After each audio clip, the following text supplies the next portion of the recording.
emergency for the first time in about... This is Jim, and Receiving this message. We are Ken Jennings and John Roderick. We speak to you from our present, which we can only assume is your distant past, the turbulent time that was the early 21st century. Fearing the great cataclysm that will surely befall our civilization, we began this monumental reference of strange and obscure human knowledge. These recordings represent our attempt to compile and preserve wonders and esoterica that would otherwise be lost. So whether you're listening from an advanced civilization or have just reinvented the technology to decrypt our transmissions, this is our legacy to you. This is our time capsule. This is the Omnibus.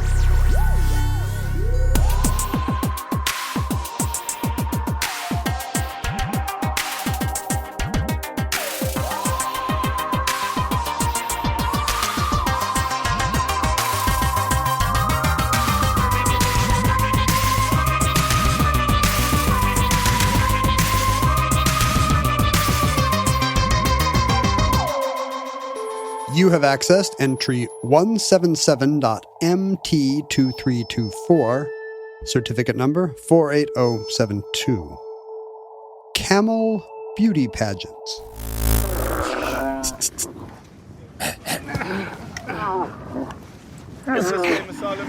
Crazy camel. Have you ever ridden a camel? I don't know.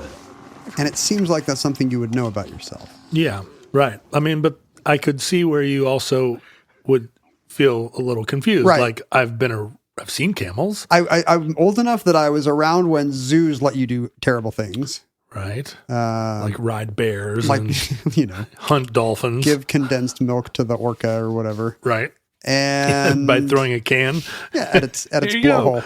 Ka-donk. And I have traveled a fair amount. Right. And sometimes you ride things briefly when you travel. I don't think I've ever ridden a camel. Have you been to countries where the camel is not native species exactly, but like for regions where the camel is native? Like where it's a ship of the desert? Yeah. Have you been to Arabia? I have not been to North Africa. I have not been to Arabia. My wife visited a friend in Dubai not long ago, but I've never been. How about Australia? Camels are very popular in Australia. They're popular, like they don't live there, but people put up posters on the wall.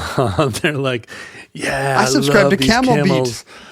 Beat. They were imported, right? Yeah, and imported, and then some of them got away, and there's a feral camel population in Australia, but also the camel is. That sounds terrifying. The camel is somewhat celebrated in Australia. They have camel events, camel races, and camel Day, camel parties. It's thought that there are a couple million loose camels in Australia. Lucy's, they call them, like feral, wild camels. It's amazing that anyone goes to Australia and doesn't see a camel then. I know, but the camels are in the part of Australia that no one goes to. Right. Which makes sense.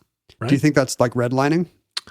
It is. Yeah. They're not allowed to get a mortgage in any of the coastal areas. They're being kept out of Perth and Brisbane. The camel, the British colonial era, the British were in a lot of places where camels were native, and the British made several attempts in the kind of Lawrence of Arabia style to employ the camel in their colonial enterprise around the world.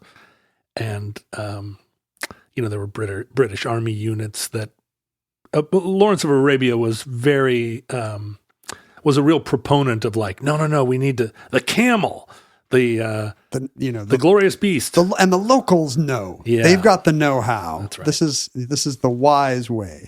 And we'll take camels around the world, and in Australia, they took camels to both poles. Yeah, that's right. The first camel to the North Pole, it was on skis, kind of negating its use as a camel. It was a camel being pulled by 8 sled dogs. But, the camel was very useful in the outback of Australia in a way that sure that the mule would have maybe struggled. I'm pretty sure I've never ridden a camel because I just remembered the other day I was looking up how do you saddle a dromedary. You got that one hump right there. Does the saddle go atop it, in front of it, behind it? And if I remember right, the answer turned out to be all three are options, depending on your style of dromedary equestrianship. Ride it as you do. Although seeing photographs of someone riding a dromedary camel from behind the hump, it looks a little precarious. And maybe even like it should be illegal. Yeah, it's a little bit... Like what's going on there? What are you doing there, buddy? It's a little strange. And I should say, I have to say at some point, and I guess I'll say it now, that there is a camel fetishism, camel as sex... Wait, what? Idea, sexy beast that is out there. I highly recommend that you not research it if you're listening along and thinking Rule 34 get online camel and write camel humps. But there is the camel is like the horse. It has a lot of very sexual aspects. A hump. The horse seems sinewy. A camel seems a little bit like a badly made horse. Well, yeah, a horse has a nice rump, but a camel's got other. I wouldn't know. A camel's got other. I never looked. Other beautiful qualities. Big, beautiful eyes. The long neck, I guess. Long neck. Right. That could be graceful. Length of parts is a big part of a camel's beauty, as judged by impartial judges. But it's got long legs, but then it's got those knees.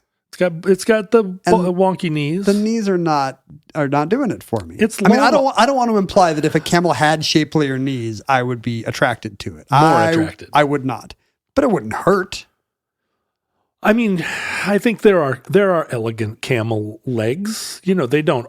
It's not like I don't think that camel beauty contest judges are like, I want the knobbiest knees. That's not the thing they're looking for.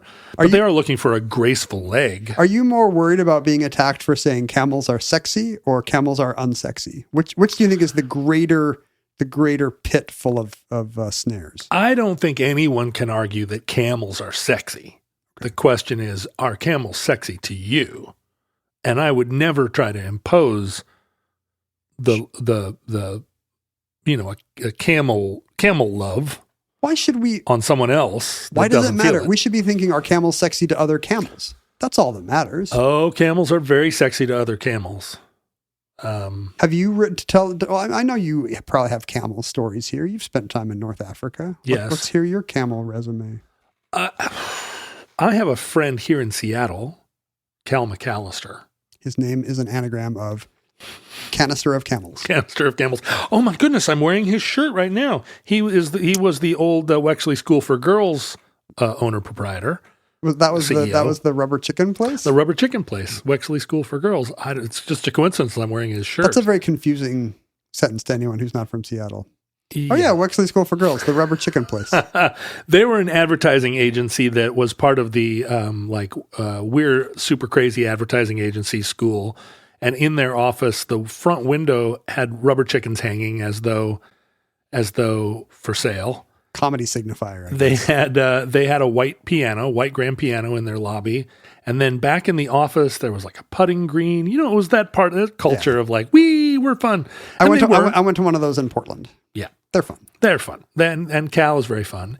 And he has a Christmas party every year at his house. And he traditionally, and this is part of the tradition, rented a camel for his Christmas party. Where do you rent a camel? Well, up in Monroe or whatever, up in the someplace with weaker animal control laws. Yeah, there are people that have camels and all kinds of things. Why, if the camels do not want to be in the Cascade Mountains? It's what the British learned when they tried to take them to the pole. That's right. When they went up into the Afghan Kush, they all died in the freeze.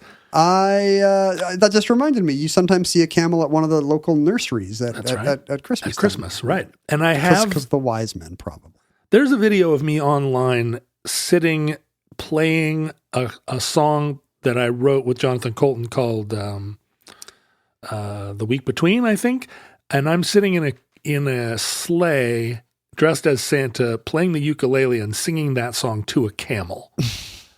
So I believe that video is out there in the world. What does me the camel serenading think? a camel? Does it beat its eyelashes? It did. It batted eyelashes at me. This camel that Cal would bring to his Christmas party, the kids that came to the Christmas party would get a camel ride. So the camel host would put a kid up on the camel, ride him down to the end of the block. I mean, it's in a neighborhood, but it's fun. It's a fun neighborhood. It makes chili. It was good. It's a fun neighborhood. Chili, camels. The pandemic did away with it for a couple of years, and I think maybe one of the camels died, so there was a year that it was mules instead. Not as fun. They don't have the camel at Swanson's Nursery anymore either. Yeah, I think that might have maybe was the same camel. But I have never, if you can imagine this, I've never been on a camel either. I can scarcely credit it. And I think it was that by the time I got to a place in life where I could have gotten on a camel, every camel I had the opportunity to get on, the camel wrangler took a look at me and said, no. You were larger than most of the Moroccan men too big. that would have hopped on a camel. You're too big. And I would say, come on, it's a big camel. It's tall. And they'd say, no, too big. That's good. That he's more worried about the camel's spinal health than about whatever you would have tipped. My experience of Moroccans and North Africans in general is that they're not really interested in how good a time you have as a tourist in the end. They appear to be at first, but that's not really their primary I admire interest. that. I like a country that doesn't put out. Yeah, they're like on the face of it, sure, but then we dig in a little. Like, can I ride your camel? I mean, what country would you say is the opposite of that, where it's like America? Love me, love me, love me. I was going to say something like Brazil, like where their whole tourist image is like, and then there's a carnival. Look at all these bikini cleavages. Yeah, Yeah, I thought. Well, let me think. What is the one that does that? Maybe Switzerland. No, God, they don't care if you live or die. Yeah, but think about was that just our decision that we would love their aesthetic, that we would love their chalets? Oh, we love them. They don't care about us. Cow dappled hillsides. Yeah, no, I think like in terms of European countries, who wants it the most? Ireland. Who wants it? Some parts, right? But the rest of them, I mean, I had a cab driver in Ireland look me right in the eye and go, Americans. I'm not saying who's charming to tourists. Italy. Italy's all about like, la-di-da-di-da, check us out. Shoobity-doo, we invented the guitar, whatever. Yeah, that's what they're all saying. But I have seen wild camels. I saw them in the Sahara Desert. I was on a bus going from Ouarzazate to, I don't know, Zagora or something. And where is this? Pretend I don't know where this is. Southern Morocco. I knew that. And I'm just thinking about the listener. There were camels like wild on the hoof. And, and you're looking out over the dunes, and there they were. And I was like, wow, look, Mom, look where I am. Are they in big herds? Like if you're seeing elk at Yellowstone? No, this was a smaller group of, like 5 camels. It was more of an elite task force. You don't think of male camels being fighters, but they really fight each other. Oh, so each group has like one male? It's yeah. The a lot of the camel work that gets done, it's the females that are like the faster runners and that are the ones that do the work. And a lot of it is, and I think the males are bigger, but they're just so unruly. They're really bullies. I wouldn't want to put my kid on one at a party, at a Christmas party. Can you imagine 2 camels fighting? First of all, that's a terrible Native American name. But second of all, they're enormous. Camels are enormous. And, they famously kind of grouchy. And I don't think I would want to be around 2 male camels that were having a go. This is probably why Christmas events generally have 1 camel. 1 camel. There were 3 wise men. So you'd think there'd be 3 camels. There probably were, but there are probably 3 female camels. What if there were 3 wise men and they all rode the same camel? 1 in front of the humps, 1 between the humps, and 1 behind the humps. So it would be a Bactrian camel, but those are from India, and that's not where the wise men came from. Well, yeah, they are. They're wise men from the East. Oh, sure, they're from the East, so they probably would have been on a Bactrian camel, the 3 of them. They could have been on a 3-humped camel that only exists in Dr. Seuss books. Love it. Each king on a hump. And also we're going to get letters pointing out that the Bible never says there are 3 wise men. That's a tradition. Oh. It's a later tradition implied by the fact that they bring 3 gifts. Who are we going to get those letters from? Wait, so how many wise men are in the Bible? Just an Unclear. An undetermined number. There could be any number from 2 up. So there could be 2 wise men, one of whom brings gold and one of whom brings frankincense and myrrh. It feels pretty dumb because the other guy brought gold. So there could have been 40 wise men. And they all got together on the way there and were like, hey, we should get a gift. Let's go in on a gift on the way to Bethlehem. Okay, let's all get some gold. And he happens to have frankincense and myrrh in his bag already. I got some myrrh in my camel. Because he's a funeral director. Yeah, so I don't know. I don't know who we would get those letters from. But once again, the Bible silent on how many wise men. On important questions, you'd think it would speak up on. We 3 kings of Orient are. Yeah, it's a prevalent tradition. And so, right, it would be a Bactrian camel, not a dromedary camel. Bactrian, you're saying dromedaries are in the Sahara region, and Bactrian is further east. Dromedaries are the one hump, and they are from Arabia and I guess I didn't know North Africa. I didn't know where the Hardee's Carl's Jr. line of camels was. Has there been intermixing due to introduced populations? Like, will you now see both side by side, one being used to to ferry Bedouins, and one being used to what else would you do with a camel? Pull a plow, turn a mill. Well, there in ancient times. In ye olde times, there was evidence that Bactrian and dromedary camels were crossed to make what is known as the... Did it make a 1.5 hump camel? It's called the hybrid camel. Bactridary? It's a Bactridary or a Dromerian. And does it have 3 humps or 1.5? This is what everyone wants to know. It has one large hump. Isn't that mostly what a dromedary is? Well, but it's like Does it have a little dip in the middle? It doesn't have like the hump kind with of a dimple. Bump hump. It's more like the whole of it is a big old hump. It's just a big old hump. A lovely lady lump? It's a lovely lady lump. And the two of them, this kind of camel, the hybrid camel, was used in a sport called camel wrestling. No. It's kind of a... Nobody can see you actually looking at a computer screen, so it just sounds like you're making this up. No. I'm not even looking at a computer screen. I know this... Off the top of your head. I know this by heart. It's a Turkish tradition where... Do humans wrestle the camels? Do the camels wrestle each other? No, it's part of... camels will naturally wrestle. Imagine a camel just coming out of the crowd and hitting another camel over the back with a folding chair. It can't, part of the way that they fight could only be described as wrestling. And it was kind of it's not quite like dog fighting, but it is thought of now as a like unseemly, an animal rights, animal rights abuse. It's just considered backwards. But pre Ataturk and his reforms, camel wrestling was a popular diversion. So are there elderly people in Turkey who are still angry that Ataturk ruined the camel wrestling circuit? Yeah, I believe that it's still there. There are probably traditionalists. There are probably young people with flourishing mustaches who are like, we need to bring back camel wrestling. They're probably still doing it like in secret places, but they just don't get caught because they use camouflage. Yeah, there are still, I think globally, there are still probably camel fights in back rooms. It's kind of like that's how you know you're in a really good bar. If you can hear the yelps of camels getting a 10 count. And I don't think camels, I think it's like if the one camel knocks the other one to the ground, or if one of the camels runs away, that's the end of the camel fight. That's true in boxing or wrestling as well. Yeah, right. You don't see it a lot. You knock don't them down or run away. Yeah, you don't see Floyd Mayweather run away too often. So in that sense, it's not like dog fighting where the dogs rip each other's throats out. That's good. But it is, can you imagine how exciting a camel fight would be? We've missed out on so much. But no, I have not ever ridden a camel, but I've been around them, and I feel like I feel a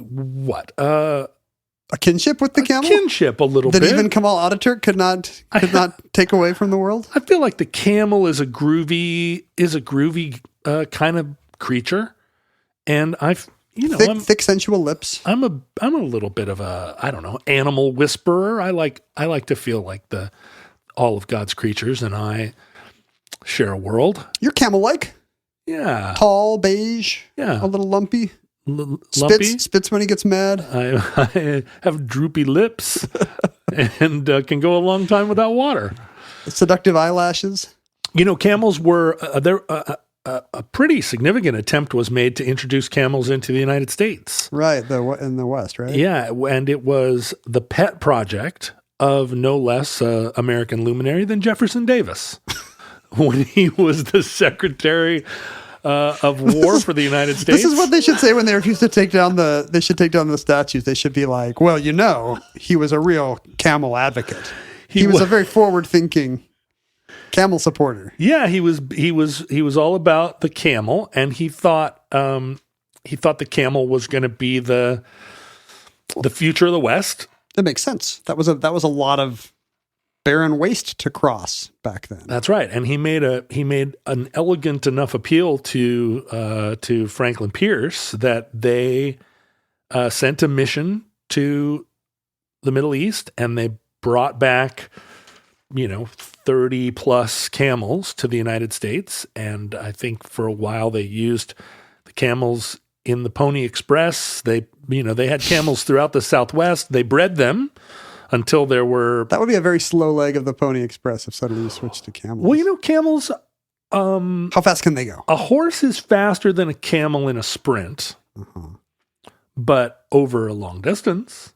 A camel actually has an advantage. I think the camel can average 25 miles an hour over distance, whereas, a horse can sprint a lot faster than that, but can't keep up that pace. As we've said before on the show, human can beat a horse at almost every distance. Yeah.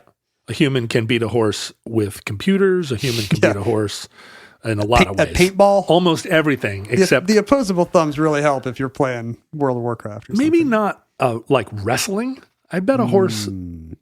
I don't know, but the horse would probably run away. That's what it would be. But then you win. Then you win. Then you win.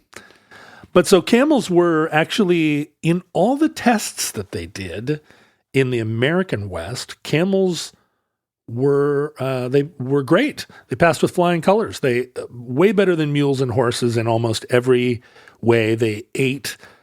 Is there stuff there to eat for them? Well, they ate all these brambles and sticker bushes and stuff that no other animal could eat.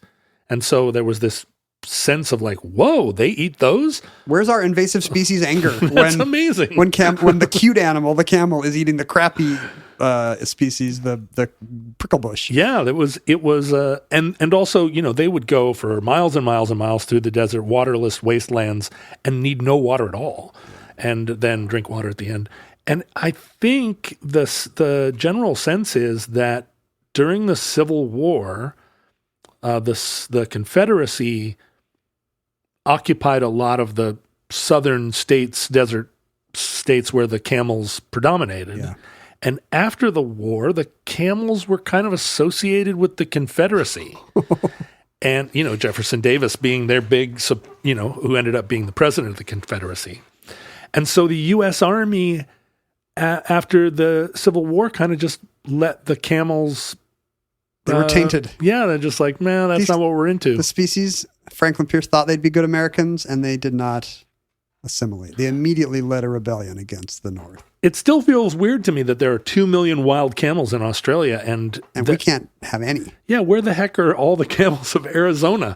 It just feels like it's the one thing that should be in Arizona. Stupid Confederacy. They ruin everything. But how long till the Republican Party switches from elephants to camels?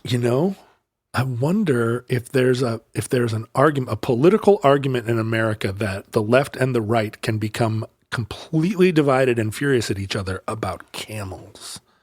What would it be? Who's gonna stake their claim to camels so that the other side can be anti-camel? There was a mischance, like in this Dixiecrat, Jim Crow South, like 50s and 60s. If the Klan had started to put up statues of camels, yes, a proud Southern symbol, or like, yeah, we got to get these camels back in here because of states' rights. Then today it could still be a flashpoint. Another missed opportunity for the Klan. Just one in a series. I want to say right now that we here at Omnibus are against the Ku Klux Klan. white supremacy in all its forms. We come out against it. But what if they rode up on camels? Like that would actually be that would be a pretty good visual. I mean, it would still be reprehensible, everything they'd be thinking and doing. They could spell camel with a K.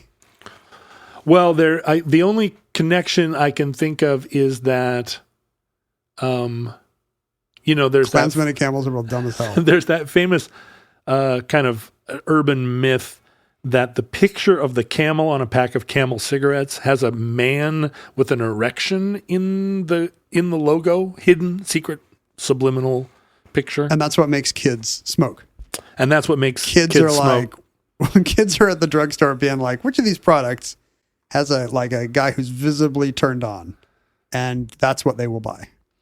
Everyone knows this. Well, and it's the old camels they're a very sexy beast. Are they? Well, look, I'm not going to tell you how to live. I'm not going to tell you whether you're attracted to camels or not.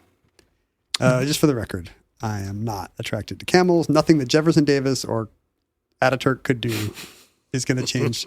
This is just who I am, John. I was born this way.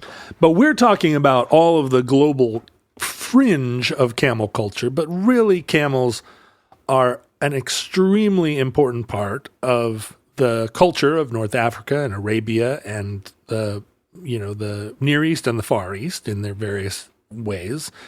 They're ideally suited to these arid climates, and the camels were used every part of the camel was used. They were used for meat. They were used. Camel milk was used, sought after. They were used for transportation and hauling. They were raced. They were source of income.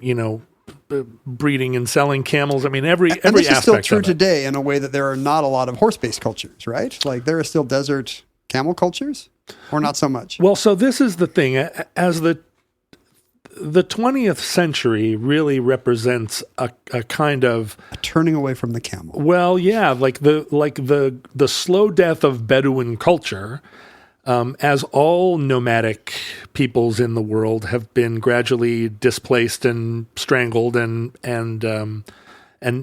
nomadism became less and less possible. What do you think? Because nomadism doesn't pay, or just because governments and expanding populations are increasingly unfriendly? I just think that globally the idea of private property, as it encounters a nomadic culture, there only one can survive, and private property is just too. Good job, capitalism. It's just too persuasive. Your next victim, Bedouins. But also, Bedouin culture has been transformed by the transformation of the Middle East into a natural resource economy. But what about technology? Like, has the automobile replaced camels for desert people? The Toyota Hilux does an awful lot of heavy lifting. Returning to the omnibus. But also, it's the citification of most of those. I mean, most of the world, right? Everyone is moving to cities, and the idea of even needing to cross the desert as sort of like, if you need to cross the desert now, you take transportation, and more importantly, you don't need to cross. You either the desert. Don't or you fly. It's weird how hard it is to drive across the Sahara, right? There's like 2 routes. It's very hard to do. Yeah. Like it's the biggest desert in the world, and there's maybe 2 roads and 1 more planned. There's right? the one through Timbuktu, and then over on the other side, it's kind of not through the Sahara. Yeah, there's hardly a way, and why would you? I mean, the road down. There's the one all the way on the coast, Western Sahara, and then the one through Timbuktu, and then there's one over. But it's all truckers, and they're just doing long haul trucking of stuff that there's no traffic copters every hour on the 9s. No, and I don't even think they do the Dakar rally to Dakar anymore. It was politically too unstable, and they moved Paris to Dakar. They didn't change the name? They put it somewhere else. I guess they can leave the name. I mean, most of the drivers are in Dakar the whole time. Oh, the whole time. I shouldn't have let you have it. I should have stopped you. Should have blocked you. In those places where Bedouin culture is still, it's there's still living memory of it. The Emirates and Saudi Arabia, there's a sense, I think, culturally in those countries that losing Bedouin culture is losing something very important and very kind of crucial to their identities. And so, as in all kind of modern like reevaluation and rapprochement with indigenous indigenous culture, but also with your own culture, the desire to explore your personal culture from the perspective of someone that kind of wasn't maybe brought up in it. Well, that's interesting.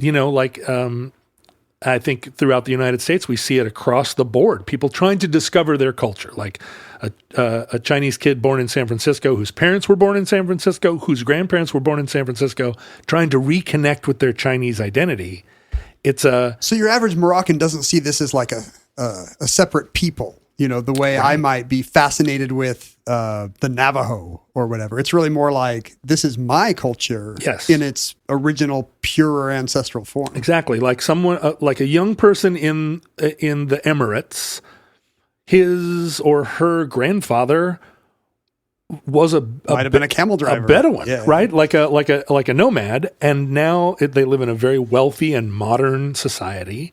And those traditions are, a lot of them transmitted kind of through film or through like emblems more than directly. And the equivalent in the United States is we always think of it as that a culture is that a people are deprived of their culture, right? I mean, that there are people trying to rediscover the Navajo language. There are a lot of people here who feel that their culture was intentionally eradicated, not even just Native Americans, but any immigrant culture, saying like, why my grandparents spoke Italian and they didn't teach me. They had to assimilate. Because it was an assimilationist culture. But in the Arabian Peninsula, it's much more just that culture was kind of willfully abandoned or just supplanted by modernity. And it's very hard to carry a cell phone around all the time. And the equivalent today might be hipsters making soap. Yeah, right. A return or original crafts. Hippies going back to the land. But because Bedouin culture is both nomadic and also you can't go back to colonial Williamsburg because it wasn't about building a town. It was a tent-based community. It's hard to recapture the culture.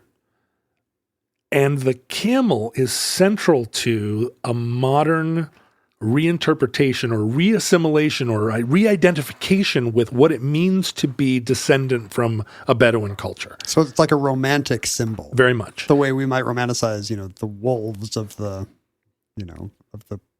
pre-colonized American continent. Right. And as is true, I think, of a lot of modern attempts to reconnect with an old culture where the threads maybe aren't continuous, a lot of it is a modern interpretation of what that culture might have / could have been and probably never was. Right? That's how romanticization always works. That's right. I watch a Western. That's right.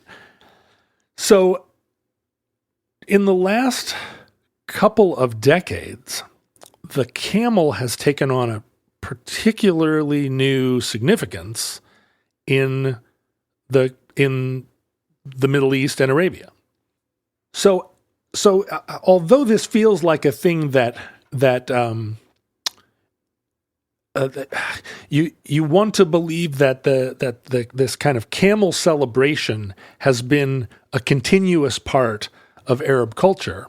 In fact, it was only in 2008 that in the Emirates, the first Al Dhafra Camel Festival, which takes place out in the empty quarter, the Ruba Khali, which is there in the middle of, it's Saudi Arabia and the Emirates and Oman and Yemen all have this enormous, it's kind of... And there's nothing there. It's right? the largest expanse of sand desert in the world with nothing there, right? It's not like even the Sahara has a Sahel and there's a lot of stuff intruding on it. But this is just dunes as far as the eye can see.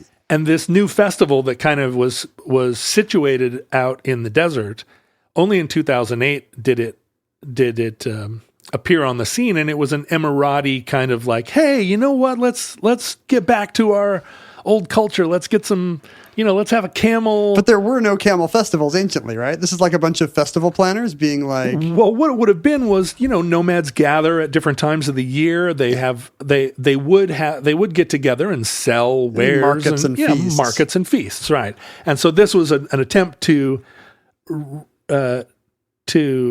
revitalize that culture, but in a completely modern way. And they would have, it was a big marketplace, but also a lot of camel-oriented events. Selling camel milk, but also like show us what your camels can do. It's like one of those antique car shows. Exactly. Every weekend. And there were, they would have all these contests where like you would have your group of you'd be a shepherd and you'd have your group of camels, and then I'd have my group of camels, and the two groups of camels would be driven into one another, where they would be forced to intermingle with each other and then forced through a series of obstacles. And at the other end, it's a game show. When you would separate the two groups of camels, if any one of your camels followed the other group of camels, you lost. Like it was like those sheepdog trials. Yeah. Can you keep control of your whole group of camels so that they know who they're following and what their group is? Like all these kinds of camel contests, but also then camel races and camel auctions and all kinds of, everything to do with the camel. It's like some little town in California that has some artichoke fest for a long weekend. Or they invite all the Harley dudes. This ice cream's made of artichokes. Now, camel racing has always been a part of every camel culture, and camel racing had a very troubled history, and one of the reasons was that camel jockeys traditionally were children. Because, They're lightweight. And it became, in the 20th century, and I think probably forever, but it was the source of a lot of human trafficking. Children would get kidnapped, but also children would get sold by their impoverished parents into the camel jockey community. Weird. That's weird if all you need is somebody that weighs a certain amount. Yeah, well, and they're small and then are trained in these camel jockey academies. Imagine some camel jockey Fagin getting all his camel jockey kids to be better camel jockeys. And the term camel jockey is a racist one. Oh, is that something people like troops in the Gulf say just to mean? Yeah, just to mean any a Middle Arab Eastern person, right? And that we're not using it in that sense. These are child jockeys, and I think in the 2000s, it was estimated that that there were. This is a very wide number, but up to 40,000 like child camel jockeys that were living in camel racing compounds. They were not with their parents anymore. They were 40,000 kids been trafficked for this thing. Trafficked to race camels. Didn't know existed. Yeah, and so camel racing was big business, just like horse racing. Yikes! So there's a gambling. Oh yeah, I see. So it's not just that the camel wins a purse, but there's gambling and camels themselves are worth a lot of money depending on their abilities. And it was the Emirates, the UAE, that first banned child jockeys, and other nations in the camel racing world gradually followed suit in banning children from the job. And the children were replaced with robot camel jockeys. Robot? So, they're shaped like children, and they have a little robot whip, like an arm with a robot whip. That implies there's not a lot of skill involved in being a camel jockey. Well, and then a microphone in the robot child, where the camel owner can give vocal cues to the camel.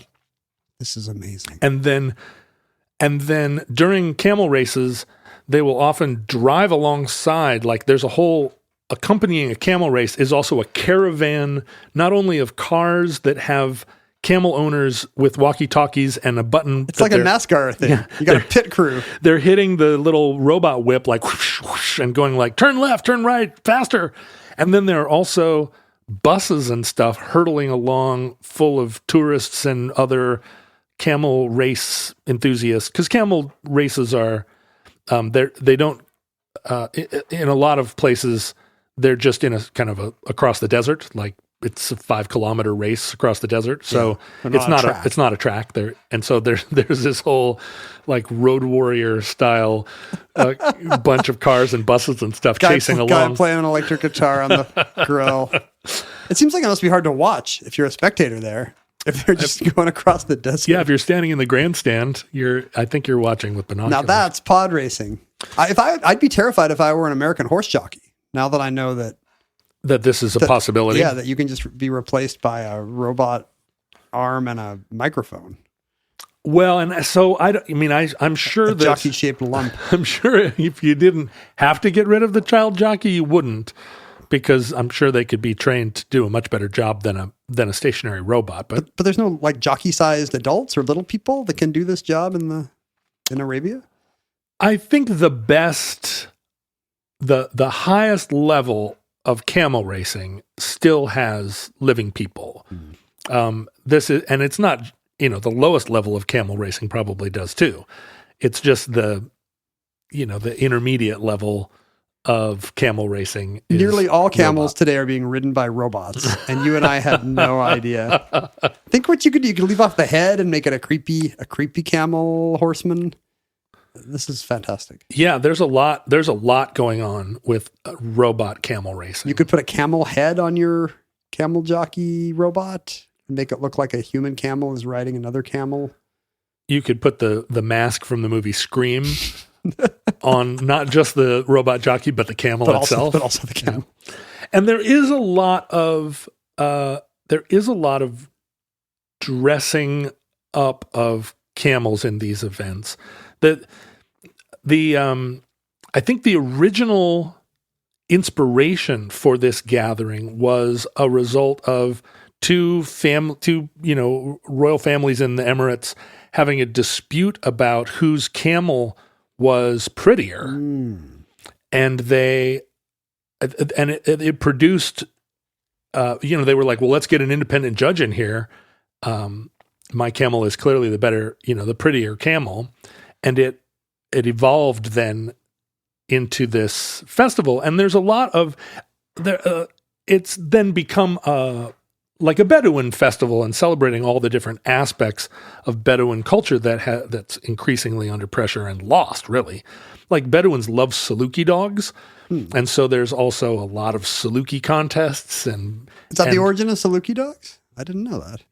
Yeah, the Saluki is like, Fertile Crescent. I had no idea. Mesopotamian herding dog. Wouldn't it be funny if they were just into like Cocker Spaniels or something? Well, think about the Afghan. It's called an Afghan. It's an Afghani dog, and the Saluki and the Afghan are very closely I always assume related. All dog breeds come from Germany, but that's impossible. Yeah, they can't all be from Germany. Just the ones that people say, no, they're very nice, actually. And dachshunds. Oh, right, dachshunds, which are totally afraid of coat hangers, or at least in my experience. That's one of those like weird generalizations where you saw one. When people talk about dachshunds, I'm like, oh, they hate coat hangers. And then you're trying to get that going. Yeah, no one else says, yeah. I'm trying to invent a new stereotype here. Super racist about dachshunds. Maybe it was just those two dachshunds that I knew that were afraid of coat hangers. Anyway, there's a lot. Falconry, also a big part of Bedouin culture that's now kind of being re-celebrated in these contests. You can see how it lends itself to a festival. There's, like a track meet. You know, it's a lot of athletic type pursuits. And you get to try a lot of things, like there is, I think, a market for camel milk and its many products, but where it stops being a staple or a necessity and starts to become a luxury item or a thing that's rare, hard to find, and so cool. If once people at the Silver Lake Erewhon want it, then camel prices will skyrocket. But there's a lot of, people always decorated their mounts and their saddles, but there's now a new interest in camel fashion. And there are a lot, you can buy jewelry for your camel. You can get, there are tailors that work exclusively in camel haberdashery. By that you mean clothes for the camels, not imitating or made out of. Clothes for the camel. And again, hats. a lot of the contests are performed mostly with female camels. The male camels are too aggressive to one another, but of course, like stallions, their male camels sell for good money as breeding camels, but nowhere near what the female camels catch or sell for. The most expensive horse exceeds the price of the most expensive camel. The most expensive horse was sold for $70 million. And is this in the horse racing world, or is this an Arabian? Yeah, it's in the horse racing, but used as a stud. Right. I don't think that the $70 million horse ever paid off its cost. Hard to imagine. You'd have to really get you'd have to win a lot to be worth $70 million. Let's compute like how many cc's of horse semen you would, I mean, even at $20,000 a pop, it's still an awful lot of. It's still cheaper than printering. Sexy times. But yes. Horse times. And you don't know how, you do have no guarantee of how long he can still stay in the saddle, as it were. Right. In the saddle, yes. The maybe most interesting iteration of the Camel Festival is the Camel Beauty Contest. Quick, look at the clock. How long did we go before mentioning the subject of the show? 47 minutes. Thanks for sticking with us. It's time for some camel beauty pageants. So the camel festivals, they're not just in the Emirates. The Saudis also have big festivals. There are big festivals all over. In fact, in Australia, there are big camel festivals. But the Camel Beauty Contest seems to be a feature of just the very rich Persian Gulf cultures, where camels now are being traded and have tremendous value because they are lovely. Is this a little bit of we wouldn't say beauty pageants about the Westminster Dog Show, but is that essentially what it is? Would we not? Is there a camel swimsuit competition? Does the camel have to give a little extemporaneous speech about world hunger? So the features that are prized in a camel, I am taking notes, are long, droopy lips. The droopier, the better. Just like people. A nice big nose. Just like people. A shapely hump. All of these are things I look for in a person. Mick Jagger. Yeah. Long legs. Mick Jagger. A long neck. Mick Jagger. Pert ears.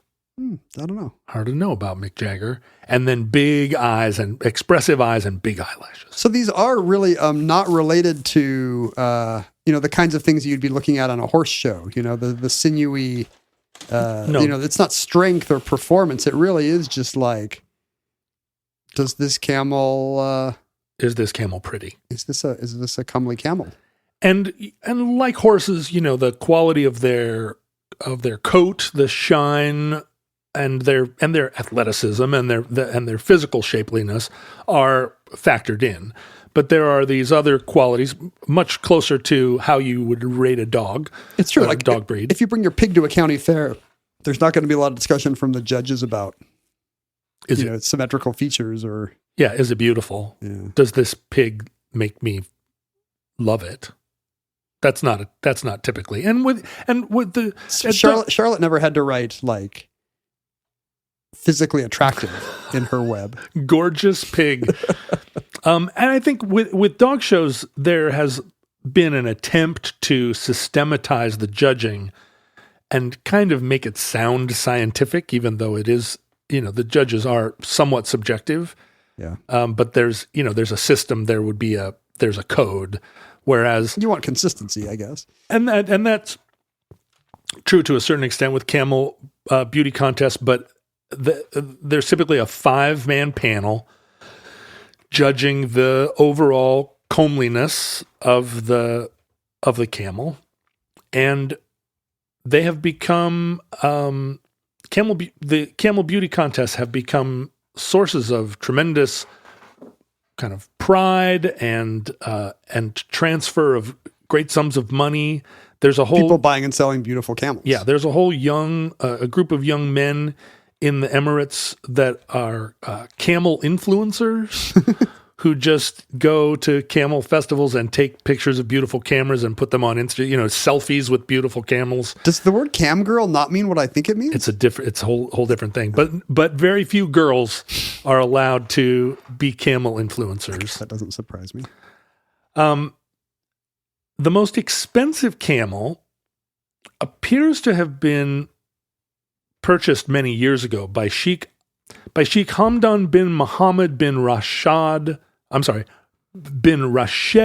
Maktoum. Okay. What did he pay? He paid $2.7 million for a camel, a very beautiful camel, and I can confirm this camel, very beautiful. Does it show? Like if you looked at that camel and an ordinary camel, you would just be like, I never want to see an ordinary camel again now that I've seen this one. Well, it's just in a whole different league. And there are a lot of different kinds. There aren't as many different breeds of camel as there are dogs or even horses. But like the camels that are endemic to the Emirates and to Oman are called Mahaliyat camels, and they're kind of tan colored. The Majaheen camels from Saudi Arabia are darker, and some of them are black. There are pure white camels that look like Salukis, like they have black skin but white hair. There are Sudaniyat camels from Sudan, Omaniyat camels from Oman. Like they're all the same species, just different, like dog breeds, different colorations. Yeah, and these are all dromedary camels. Like if you and I were to go now and try and buy a camel for our little farm, should we do it? We could. Should we do it during the show? Just like bring a mic, grab our mics, and get in the car. This would be a long show, but you could. There is a camel market in the United States, and both Bactrian and dromedary camels for $10,000 or $15,000, we could easily buy a camel, and there's no law against having them. The county says we can have a camel. It's just the same as a horse, and you could. And there, you just go find a camel breeder, and those camels, would be, you'd take them to the nursery, or you'd have camel rides at Christmas time. But they're literally 1,000th as beautiful as, or like, 300th as beautiful as this camel. These camels that sell in the hundreds of thousands of dollars, or in some cases millions of dollars, are camels that really are like, they turn heads. They're phenomenal. You can't not wolf whistle when you see this camel. The camel festival, the King Abdulaziz Camel Festival in Saudi Arabia has 100,000 people show up. It lasts for 40 days.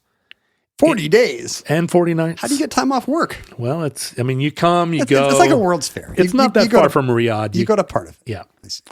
But earlier this year, there was a scandal. In the beautiful camel world? There was. It had increasingly been true that people were doctoring their camels to make them more beautiful. Like cosmetic surgery? Yes. People were injecting Botox into their lips and noses. They were using fillers To give them like perter ears. false, like silicone injections and padding to make their lips droopier. Like they would give them injections to cause their like muscle relaxants to cause their lips to droop more, and then Botox to or fillers to make their cheeks bigger and their noses bigger. They were sometimes using rubber bands. They would put a rubber band around a part of their face in order that it engorge with blood, and then take the rubber band off right before the judging, and their lips or nose would be all puffed up. It's weird because these are also all the ways they got Mr. Ed to appear to talk. Is that right? No. They were dyeing their coats. It's so sad what our culture does to camels and makes them feel about themselves. Yeah, right. It did create a lot of camel self-image problems, but it became this past year, 2011 or 2021, it became an enormous scandal, and they started X-raying and ultrasounding camel faces For implants. And they found 147 cases of camel beauty damage. It's like the Tour de France. Everybody was doping. And 43 camels were disqualified. And in some cases, like if you Botoxed or injected your camel, the fines ranged up to $25,000. Oh. And so now within the camel beauty world, there's a lot of pressure. It's too easy to detect camel cosmetic surgeries and cosmetic, additives. You can't get away with it anymore. And so now the future seems to indicate that the true high level camel breeders and sellers are going to abandon the practice. The future of camel beauty is just flattering lighting and maybe better contouring. Yeah, well, and like good diet and exercise, like everyone can. There are over 1.5 million camels that have identifying microchips in them. So there are more than 1.5 million camels that are valuable enough. Oh, these are just celebrity camels. To be. They're not being tracked for wildlife reasons. No. They're being tracked as like it's like an NFT. Yeah, you put a microchip in your favorite dog, to keep them from being stolen or so you can turn lost. on the Find My Camel app on your phone. That's exactly. But yeah, this past year, over $66 million worth of dirhams awarded in prizes to the various camels at the big fests, or that one fest in particular. I think there should be. I mean, it's a shame to put all the emphasis on appearance. What about the camels that are that can really, really handle just have a sweet personality? That can handle indignity. Yeah, exactly. Or no, I think there are so many different. There are so many different contests at these camel festivals that there probably are prizes for the camel that can do the best drawing. That's nice. The best caricature of its friends. I like the idea that like all these camels get a little special participation prize. Yeah, the camel that has the strongest bond with its robot jockey. And that concludes Camel Beauty Pageants. Entry 177.MT2324, certificate number 37337 in the omnibus. If you are looking to contact the estates of the makers of the omnibus, John and I are no doubt long gone by the time you hear this record of our times and the various camel Botox scandals. But we were at Ken Jennings and at John Roderick, respectively, on social media at Omnibus Project. Surely our descendants are still maintaining these accounts. You could email us at theomnibusproject@gmail.com or send us things at P.O. Box 55744, Shoreline, Washington 98155. Send us all your... send us photographs of your most beautiful camels. Mm-hmm. Send us camel cigarette wrappers with the relevant portion highlighted so I can finally see this. If anyone listening owns a Camel, please write us and tell us everything. I mean, everything. Correct all our mistakes. But just like... And offer us a ride. Lay it on us. What's it like? We want the real Camel scoop. Send us your Camel robot jockeys. Mm. You can find like-minded listeners and discuss highlights and lowlights of omnibus culture with them by looking for Futurelings on Facebook or Reddit or Discord or wherever weird internet fan communities are sold. The best way to support the show, as always, there's a lot you can do. Mm-hmm. Listen with friends, recommend it to friends, write a nice review, write a mean but honest review. Oh, no, don't do that. No, we love the honest 1-star reviews. I guess so. I haven't read any of them, so do whatever you want. I haven't either. I think they all say, I wish I could give this show 0 stars. Kind of misunderstanding how the system works in kind of a Spinal Tapian way. But really, the most productive way to support the show, and I'm sure it's a long-time success, would be, look, here's a review from this week, and it's nice. It's 5 stars. What's it say? This is one of my favorite podcasts. Oh, nice. They cover so many interesting things and introduce me to topics I wouldn't have otherwise known about. What a wholesome review. That's so nice. Thank you. No swears at all. You can have Queen lyrics referenced, get a Simpsons quote, and get a history lesson, all while laughing. Who wouldn't want to do that? That seems like an insanely good way to spend an afternoon. But the best way to support the show is through the only language we understand here in capitalist society, Patreon. Go to patreon.com/omnibus project. And really, if you're a new listener, you may not know this. You can hear a monthly extra bonus show. You can receive crazy personalized stuff from John and myself. All these opportunities available to you at patreon.com/omnibus project. Futurelings, from our vantage point in your distant past, we have no idea how long our civilization survived. We hope and pray that the catastrophe we fear may never come. I mean, we would then have to try and relearn our own culture post-catastrophe. What would we bring forward?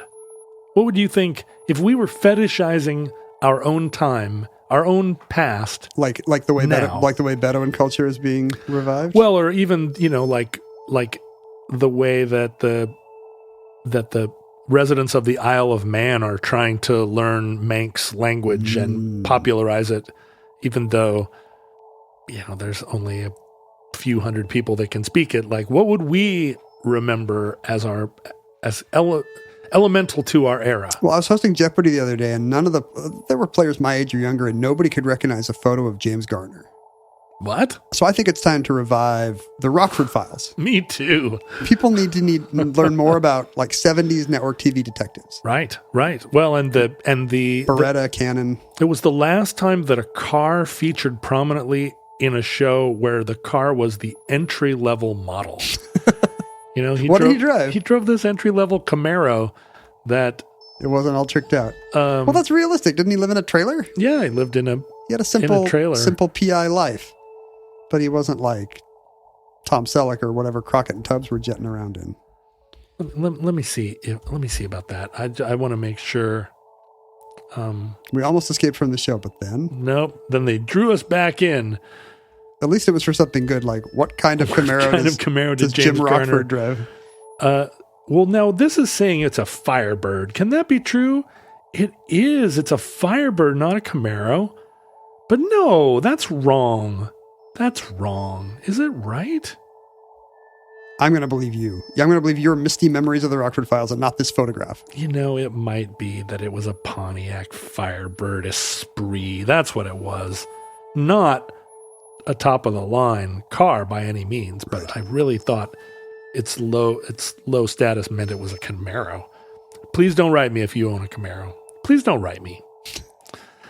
We hope and pray that the catastrophe we fear may never come. But if the worst comes soon, this recording, like all our recordings... Now, we were commenting on all these Jeopardy contestants that didn't know James Garner, and here I am like, I don't even know the model of the Pontiac. It's true. If you were on the show, it would be like, Jim Rockford drove this kind of car, and you would confidently be wrong. Chevy Camaro! Boo!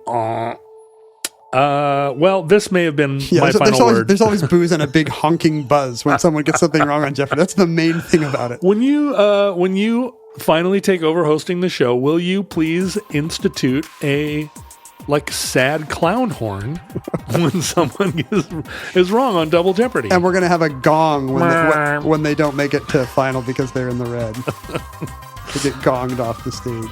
If Providence allows, we hope to be back with you soon for another entry in the envelope.